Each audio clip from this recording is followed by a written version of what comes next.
Yan po, nakalagay na si Arya sa kanyang car seat. Anak ko, alis tayo? Ha? Cute naman yan. Yung bagong gising lang ikaw, pero antok na naman. Alis tayo?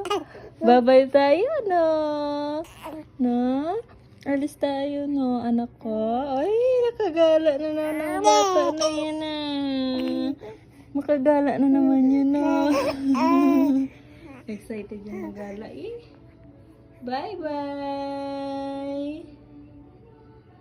Bye-bye na. Ha? Alis na ikaw?